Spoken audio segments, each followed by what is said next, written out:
예, 이제 본격적으로 강의를 또 해보도록 하겠습니다.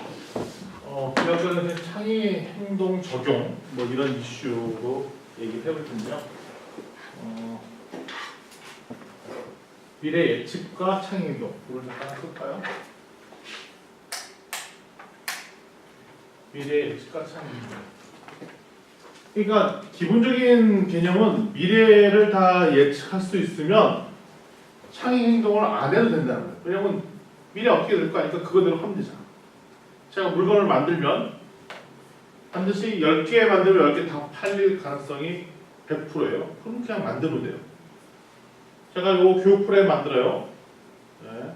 소아봉의 교육표를 만들어요. 만드는 순간 수강생 100명씩 매달 들어올 거가 거의 확실해. 확실해요?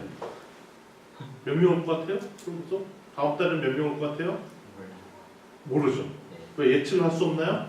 예측 가능했는데 대충 예측.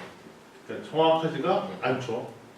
그러니까 미래는 두 가지가 있어요. 예측할 수 있는 일과 예측하지 못하는 일. 뭘 예측할 수 있죠? 미래? 시간. 그쵸. 날씨도 예측하기 왔다 갔다 하죠. 거의 100% 예측 가능한 거는 이런 거죠. 10시간 뒤에는 해가 뜬다. 그런 건 예측되는 거죠. 물론 그렇죠. 저녁 6시 되면은 해가 진다. 이런 거 예측되죠. 너무 당연한 걸 물어봤나요? 그리고 바닷가에 있으면 썰물, 밀물 시간 예측이 되잖아요. 그렇죠? 옛날에 이순신 장군이 일본과 소위 말하는 전쟁을 치를 때 상당수 많은 것은 조류, 밀물, 썰물, 그다음에 기후, 기상 이런 거 조건이 어떻게 바뀌는 걸 보고 예측을 한 거죠. 예측. 옛날 삼국지에 보면 유명한 책사 누구예요? 유비의 밑에 있던 제갈량 같은 경우에 소위 말하는 기후, 여러 조건 이런 걸 보고 미래가 어떻게 될 것인가 예측을 한 거죠. 근데 그것들은 100%는 아니지만 상당수 퍼센트가 높은 건데 아까 예측하기 어려운 것 중에 하나 있어요. 다음 달에 중국어 강좌 몇 명 될까? 몇 명 될까?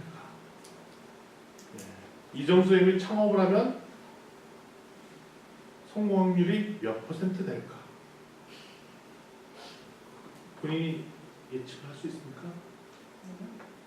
예측이 잘 안 되죠. 그래서 근데 미래 예측 가능한가 아닌 거가 있는데 미래 예측이 잘 안 되는 거일수록 뭘 해야 되냐면 창의 행동을 해야 된다는 거예요. 창의 행동은 지금까지 해왔던 행동들을 하라는 그 얘기입니다.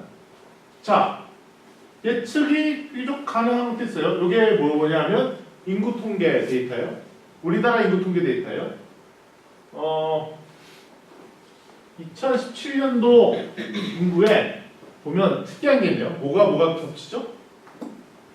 유소년 인구와 노년층 나이가 올해 기점으로 크로스가 돼요. 그리고 2065년대는 유소년 인구가 노인층의 4분의 1도 안 되는 그룹이 되고 있죠. 우리나라는 그동안에 어린이, 소년의 숫자가 더 많았는데 노인보다 숫자가 훨씬 많았는데 올해를 기점으로 크로스돼서 바뀌는 거죠. 이거는 데이터가 정확한 데이터예요? 정확하죠. 왜 정확해요? 지금 나오는 애들 숫자는 정확하잖아. 예를 들면 20년 뒤에 20살 될 애들의 19살 될 청년의 나이 이렇게 사람 숫자가 정확한가요? 정확하죠. 그렇죠. 중간에 죽을 수도 있고 뭐 그럴 수 있지만 어느 정도는 맞는 거잖아요. 그렇죠. 좀 차이는 있지만. 자, 10년 예를 들면 제가 올해 50이에요. 10년 뒤에 60살 먹은 사람 숫자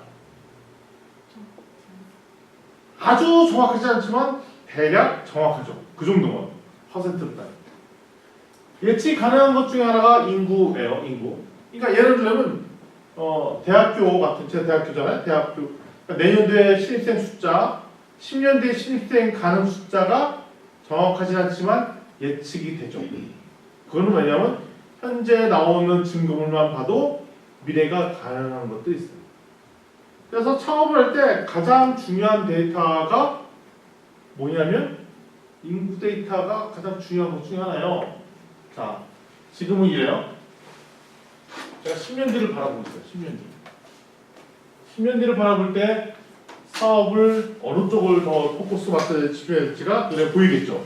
대표적으로 우리가 어린이집이나 어린이를 타겟으로 했던 비즈니스를 하던 사람들은 심각하게 고민을 해봐야 돼요. 이쪽 숫자가 줄어들고 있고 반대로 노인 관련 숫자들이 늘어나고 있다는 것을 알 수가 있겠죠. 이런 게 크리스토점입니다. 그리고 이게 뭐예요? 생산 가능 인구가 준다는 얘기는 이게 뭘 의미할까요? 경제 활동하는 사람 숫자가 준다는 얘기죠. 경제 활동한 사람이 준다는 얘기는 생산 능력이 떨어지고 이럴 수 있어요. 일자리가 늘어날까요? 일자리가 늘어나지가 않아.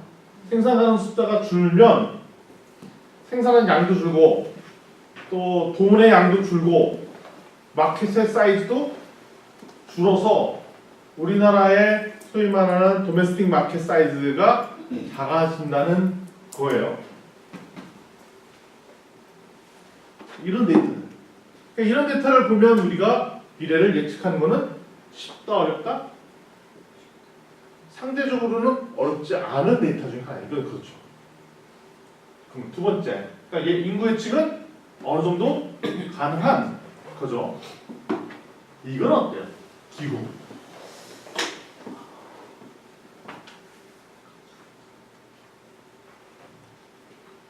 기후.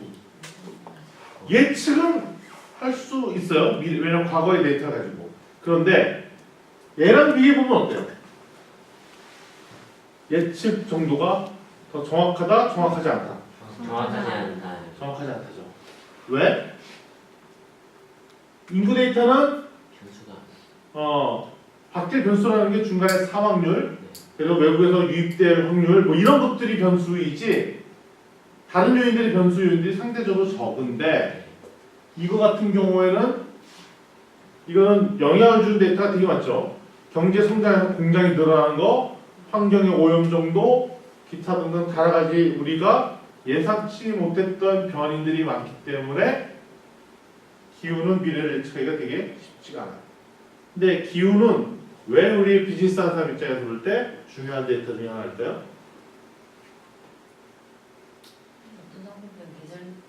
계절에 따라. 제가 우리나라의 기후 조건을 보니까 고랭지 배추를 키울 수 있는 적지가 급속도로 줄어들더라고요. 그래서 지금 고랭지 배추는 강원도 한 5년 10년이면 강원도랑 북한의 일부에서만 지을 수 있는 채소인 거예요. 이제 우리나라에서는 그렇다는 얘기는 우리나라에서 김치 먹기가 적절치 않은 조건. 물론 김치를 키울 수 있어요. 배추를 키울 수 있죠. 그러면 뭐가 더 많이 든다? 비용이 많이 드는 상품이고 아주 급격한 정도로 남북권 쪽에 아열대로 바뀌어요. 기후 조건 자체가. 그러면 아열대로 바뀐다는 얘기는 지금 아열대 제품들, 상품들 키우려면 특별 비닐하우스도 해주고 특별 관리해주면 안 컸는데 앞으로는 그것이 그냥 노지에서 키워도 잘 클 수 있는 조건으로 바뀌고 있다라는 거죠. 가격대 변동폭도 있고 어떤 제품을 키울지 이것들이 다 영향을 주는 것들이에요. 그리고 이게 온도가 올라가느냐 내려가느냐에 따라 특별히 전기를 많이 사용하거나 에너지를 많이 사용하는 업은 얘기가 달라질 수 있다는 거죠. 제가 지난 주말에 심심풀이로 전기 자동차를 얘기를 달았어요. 댓글도 달아주시고 뭐라고 달았냐면 저렇게 달았어요. 5년 뒤쯤에 한 노트북 가격 정도 되는 전기 자동차를 일반 대학생들이 흔히 몰고 다니지 않을까? 그게 가능할 얘기인 것 같으냐? 아니냐라고 물었어요. 좀 이따 얘기해. 네. 나한테 얘기했으니까 얘기 좀 이따 얘기해. 왜냐면 여기 입장이 있어. 어떨 것 같으세요? 가능성이 있을 것 같아요. 한 몇 퍼센트? 그러니까 일반 대학생들이 지금 스마트폰 아니면 노트북을 사듯이 전기자동차를 타고 자전거 타고 출근할 가능성 5년 뒤. 대학생들 중에서 몇 프로를 말씀하시는 거예요? 전체 차량 하는 것 중에서? 그러니까 일단은 두 가지죠. 네. 가격대가 노트북 수준으로 떨어져서 흔히 구입할 수 있는 환경이 될 조건. 그걸로 말미암아 대학생들이 한 30%? 30%? 30% 50% 사이 정도. 아니 반반이에요. 왜냐면 지금 대학생들도 물론 차가 비싸서 그런 것도 있지만 차가 꼭 필요해서 모는 건 아니잖아요. 쓸데없이 오는 것도 있기 때문에 대학생이면 그래도 아직은 안 벌려고 할 수도 있기 때문에 오케이. 싸다고 그렇게 사지 않아요. 오케이. 어떻게 생각하세요? 조기는 저도 한 20, 30% 정도. 확률을 좀 낮게 보는 네. 가능성은 없는 얘기다. 그러니까 뭐 약간 상용화는 되되 그렇게 우리가 지금보다 좀 널리 쓰되 막 그렇다고 그렇게 막 자전거 타듯이 진짜 가까이 하진 않을 않을 것 것 같다. 네. 어떻게 생각하세요? 저도 좀 낮게. 낮게 보고 20%. 20%. 어떻게 생각하세요? 대표님 좀 그렇게 생각합니다. 대표님을 너무 좋아하시는 쓸기가 많네요. 어떻게 생각하세요? 저는 한 50% 정도 탈것 같은데. 50% 반은 되거나 가능성도 있다. 네.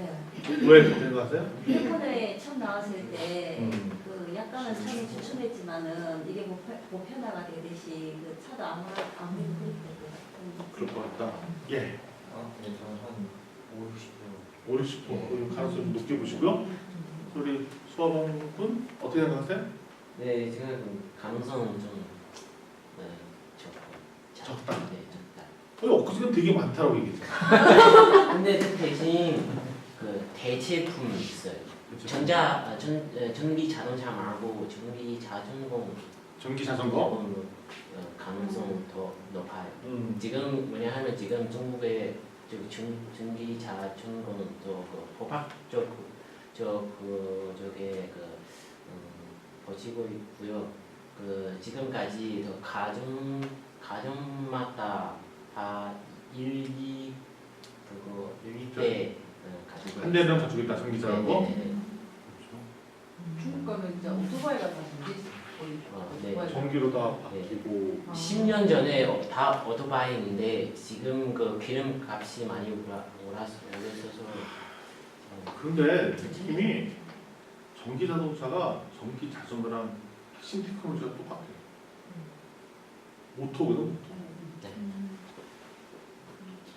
제가 왜 그 기사를 취했냐면 지금 뭐 전기 자동차가 테슬라가 1억 대가 넘는 것도 있고 이제 내년 가을에 나올 거는 4천만 원대 뭐 이런 게 나오려고 준비하고 있잖아요. 그 나와 있고.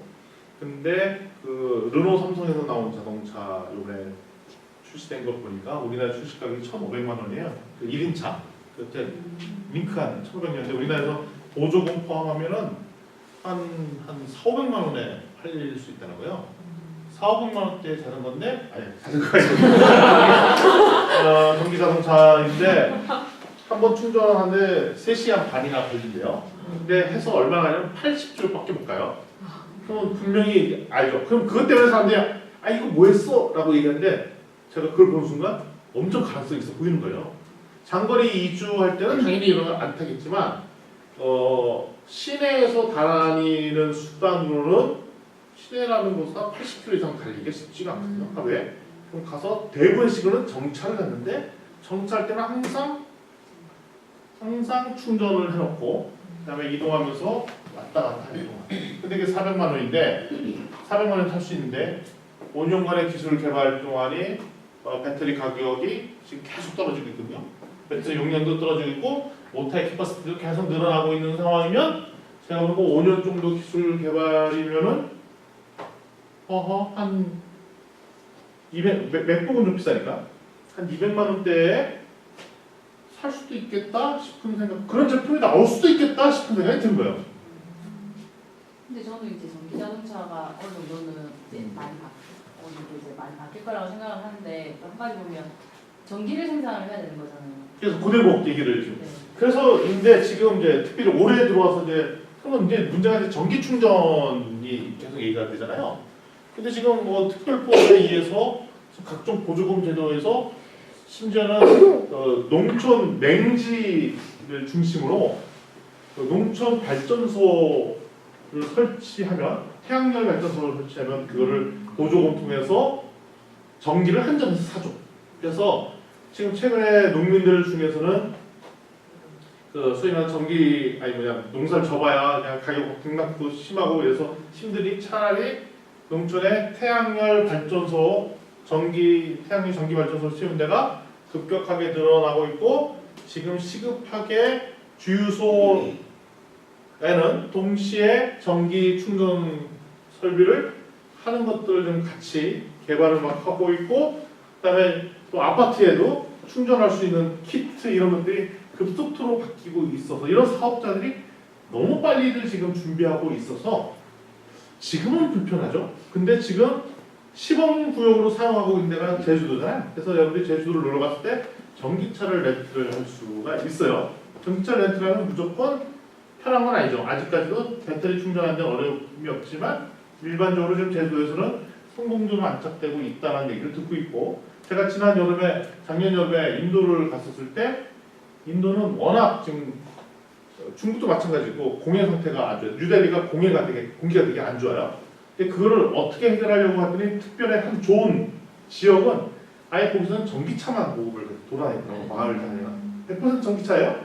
그래서 생각해보니까 이런 거예요. 진주시내에서 다닐 때 외부에서 장거리로 왔다 갔다 하는 것은 고속버스나 시외버스, 그다음에 기차 이런 걸로만 이용하고 그다음에 도심에서 다니는 것은 수많은 자전거를 빙자한 전기차를 왔다 갔다 할 수도 있는데 더 뒤집어서 얘기하면 창원의 누리자 사업 아시죠?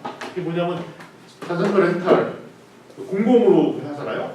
그런 사업자들도 막 나올 것 같기도 하고 그러니까 공공공원에 그 사업자가 파킹 존들을 만들어 놓고 어디서 타서 쉬하고 이런 사업자들에서부터 다양한 장르의 전기차 관련된 사업자들이 급속도로 나올 것 같은 생각이 들어요. 그런데 그것이 이제 일부 자율자동차랑 그리고 그것이 일부가 이제 스마트폰이나 연동시켜서 가야 될 로드, 뭐 다양성 이런 것까지 하는 사업자들이 아주 급속도로 나오고 있죠. 그런 거를 봤을 때 5년 내에 여러 가지 것들이 생각보다 빨리 갈 수 있지 않겠다. 특별히 지금 기후 문제에 있어서 어떻게 보면 공해 문제를 해결할 수 있는 대안으로 전기차를 쓰고 있는데 우리나라가 이런 상황이에요. 지금 뭐냐면 우리나라에서 에너지 문제가 참 대두가 됐죠. 그래서 우리나라에서 기본적인 방향은 원자력을 더 많이 쓰려고 했었잖아요. 했는데 불안한 거예요. 일본의 쓰나미 사건 이후 그 문제가 해결되지 않은 모습들도 있고 지금 보니까 마침 원자력이 발전소가 있는 지역에 계속 지진이 나고 있어. 엊그저께도 경주에 지진이 나고 있어요. 네, 지진이 나고 있어. 게다가 지금 중국은 지금 황해 또 언저리에 엄청나게 많은 원자력 발전소들이 줄을 서 있어요. 사실 중국에서 지진이 나면 지금 옛날에는 습장성 이런 데 안에서 났지만 이 황해 쪽에 그 산동 이런 데 지진이 나면 엄청나게 큰 일들이 발생될 가능성도 있어요. 그래서 지금 보면은 화력 발전소나 이런 것들을 태워서 하는 것보다 그게 왜? 마찬가지로 전기도 화석에너지를 쓰지 않느냐라고 얘기하는데 많이 검증된 게 뭐냐면 그래도 석유를 직접 쓰는 것보다는 효율성이 더 높다는 거예요. 무슨 얘기인지 아시죠? 직접 자동차가 가솔린을 태워서 하는 소위 말하는 공기를 오염주거나 에너지 효율성보다는 직접 전기로 충전해서 쓰는 거가 왜냐면 전기를 만드는 거는 발전소가 하잖아요. 크게. 그러니까 전기 효율이 더 훨씬 좋은데 집에서 각자 차에서 가솔린을 떼는 것은 일종의 전력을 내는 원인을 개별 갖고 있다는 거잖아요. 그러니까 효율성이 확 떨어지는 거예요. 효율성이.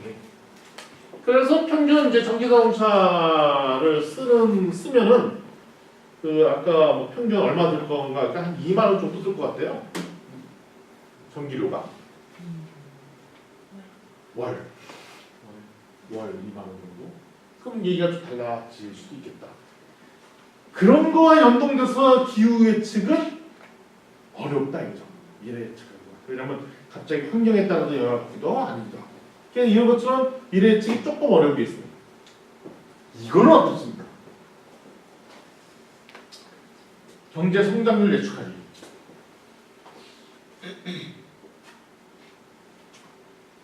경제 성장률 여기가 확 그렇죠? 현재 시점으로 미래에 오를지 내릴지 예측은 더 어려워요. 자, 그럼 질문. 인구, 기후, 경제 중에 가장 미래 예측이 어려운 게 뭐죠? 기후. 경제죠.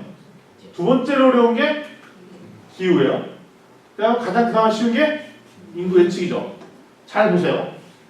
물리화학 자연 현상에 가까울수록 예측하기가 상대적으로 쉽고, 그럼 기후는 자연인데 왜 어렵냐? 여기에 사람이 하는 행동들이 영향을 줘. 경제 발전, 오염 정도 이거에 따라 영향을 주기 때문에 변수가 더 있어요. 근데 경제 활동 같은 경우는 사람의 활동에 나타나는 거기 때문에 이거는 예측하기가 어렵다는 얘기예요.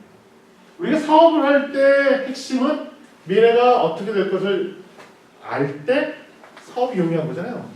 내년도에 대충 경제가 막 어려울 것 같아, 힘들 것 같아. 그러면 올해 미리 준비하는 거죠. 내년에 비가 엄청나게 많이 올 것 같아요. 그러면 올해 무슨 장사 많이 해야 돼요? 우산 장사도 많이 해야 되죠. 근데 내년에 뭐 비 많이 올 것 같은데 막 수영복 장사해.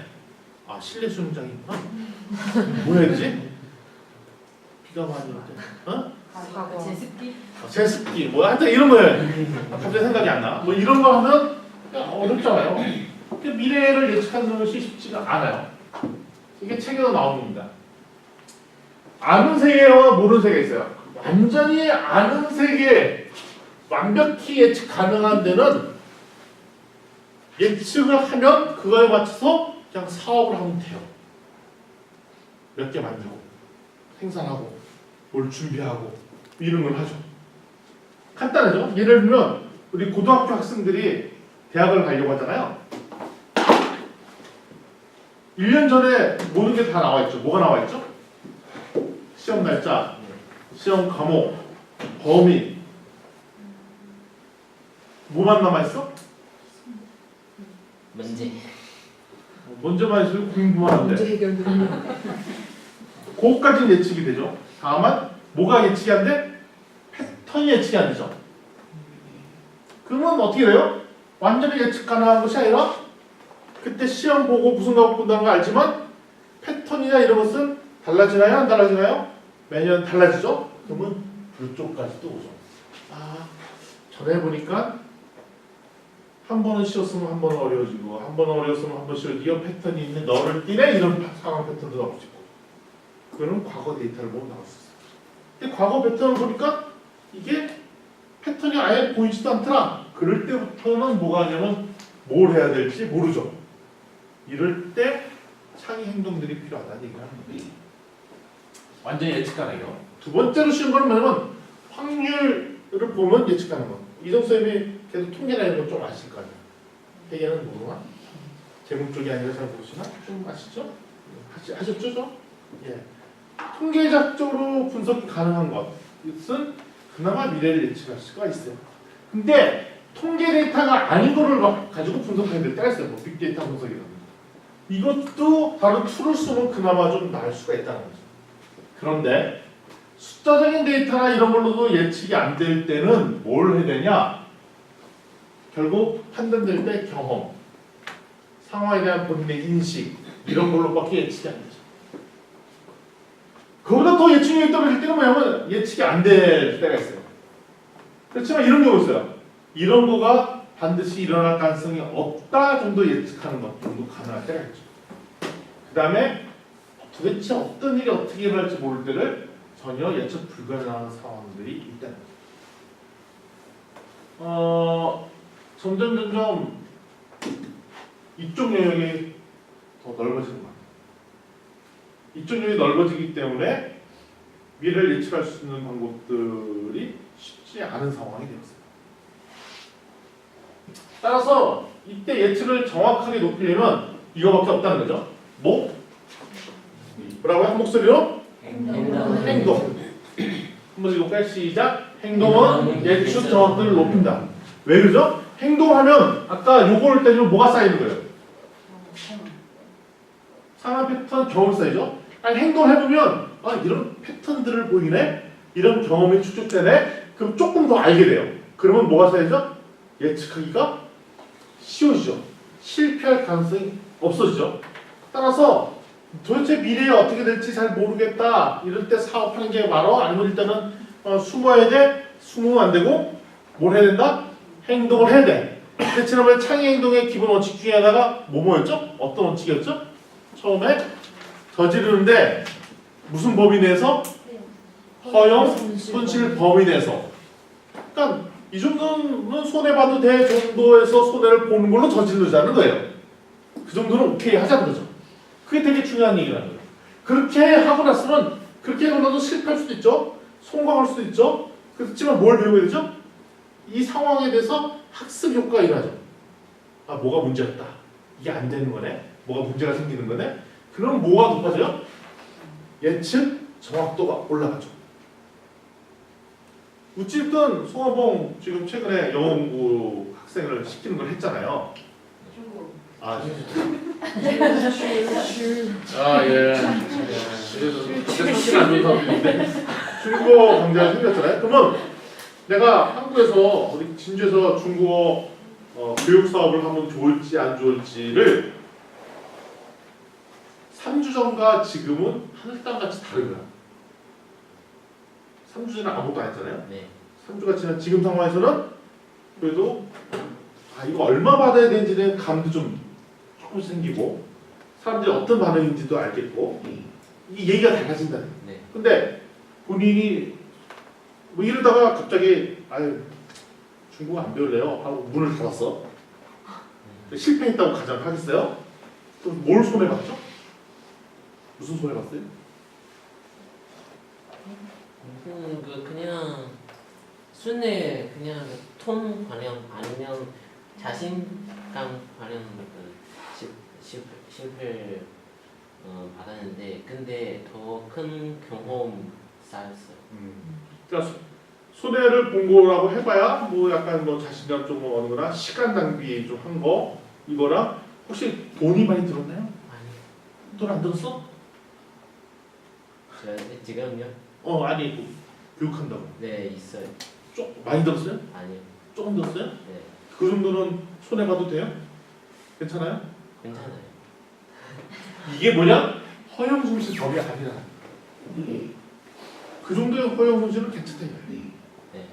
근데 그거조차 안 하고 해보면 문제가 있다는 얘기를 하는 거예요.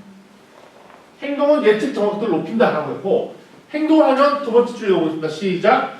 행동과 경험은 패턴을 만드는. 패턴을 만들어요. 아 어떤 패턴들을 보이는구나 법칙을 알려줘. 그러면 미래를 예측할 때 더 도움이 되더라 이겁니다. 그래서 결국은 예측할까 창의 행동을 할까 선택을 해야 되잖아요. 100% 예측가능하면 예측하는 게 좋죠. 첫 번째 거 읽어보겠습니다. 시작. 예측을 할까? 예. 예측할 수 있으면 예측을 해야 돼요. 예. 예측할 수 있는 상황에 예측을 하면 무조건 창의 행동. 예측할 수 있으면 예측을 해야 되는 거예요. 예를 들면 이거요. 내가 예측을 해볼게요. 내가 지금 해 뜬다?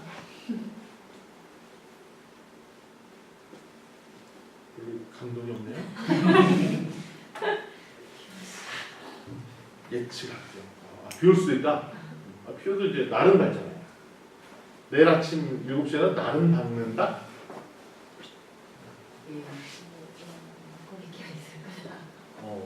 그런데 이거를 창의 행동으로 해본다면 막 계산을 해보는 거야.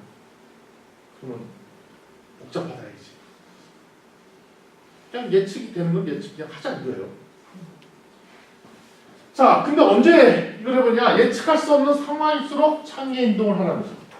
예측이 잘 안 돼. 그러면 일단은 답을 해결할 수 있는 부분 머리로 생각해봐야 답 나온다 안 나온다? 안 나온다 이거야. 저 사람이 나를 좋아할지 안 좋아할지를 궁금해. 답은 확인해보는 것밖에 없어.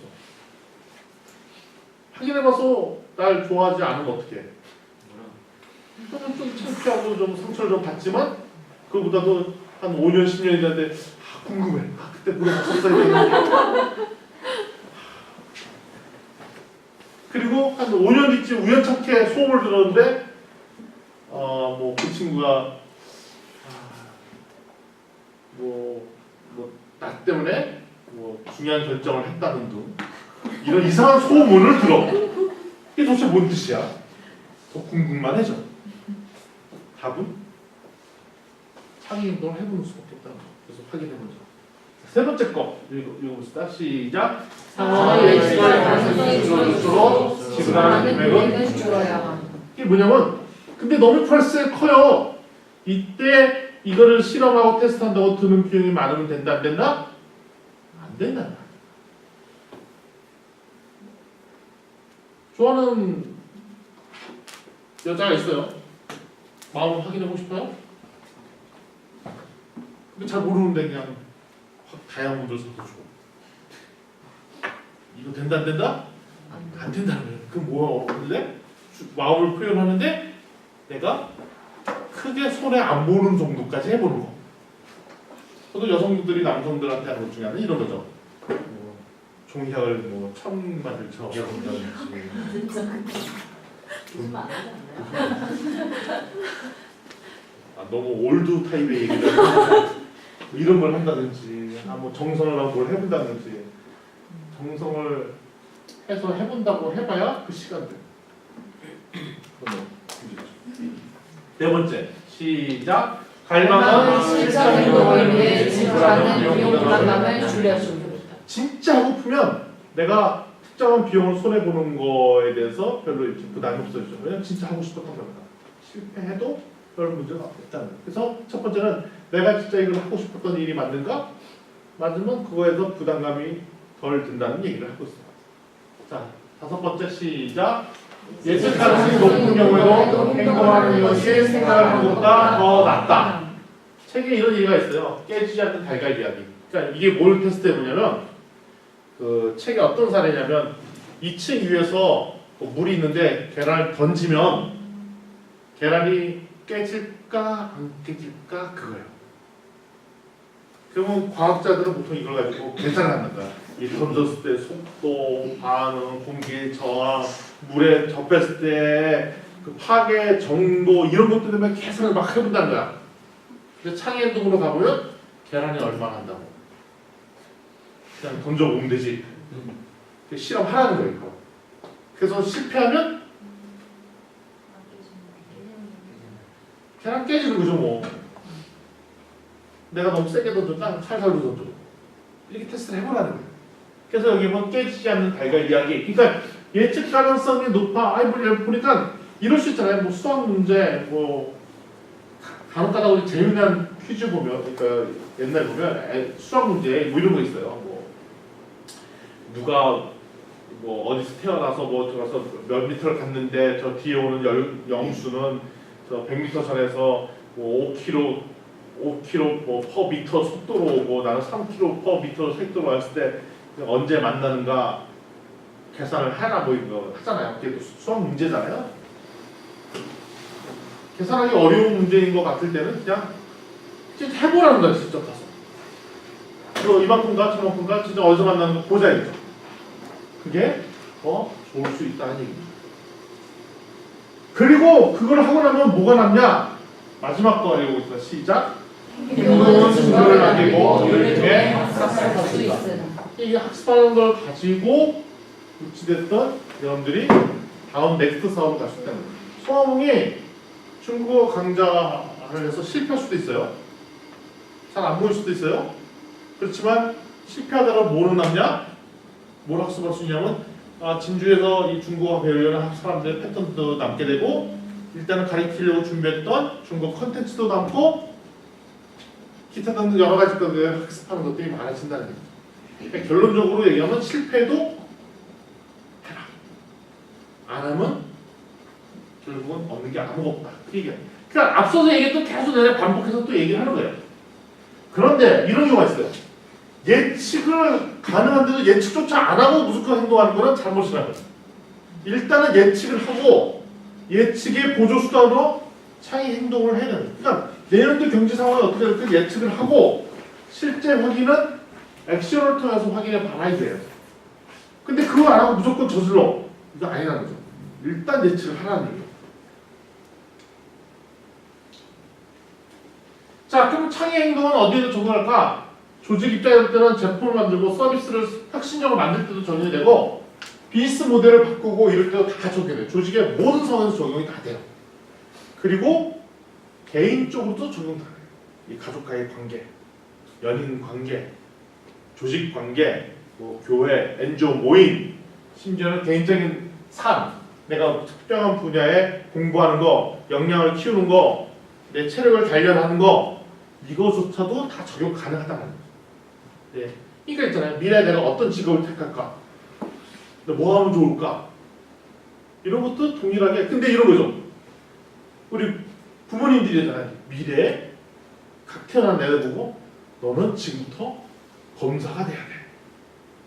뭐 이렇게 특정한 목적을 두고 공부시키거나 일을 시키는 경우가 있잖아요. 그거는 일이 전제가 있는 거예요. 네가 성인이 될 지금 10살이에요. 성인이 돼서 활동할 20년 뒤에도 아빠 엄마가 얘기하는 이 직업군이 너의 성공을 보장할 거야 라는 예측이 100% 아니 100%가 아니더라도 한 80% 이상 맞으면 그 얘기가 맞아. 그런데 부모님 세대에서는 그 예측들이 잘 맞았죠. 왜냐하면 불확실성이 적었던 시대인데 지금 같은 불확실성이 높았던 시대에는 그 말이 잘 안 맞기 시작한다는 것이죠. 최근에 가보면 이제 의사 선생님들 중에 제 주변에도 많이 계신데 의사 선생님들 중에 갑자기 상황이 어려워진 의사 선생님들이 많이 들었어요.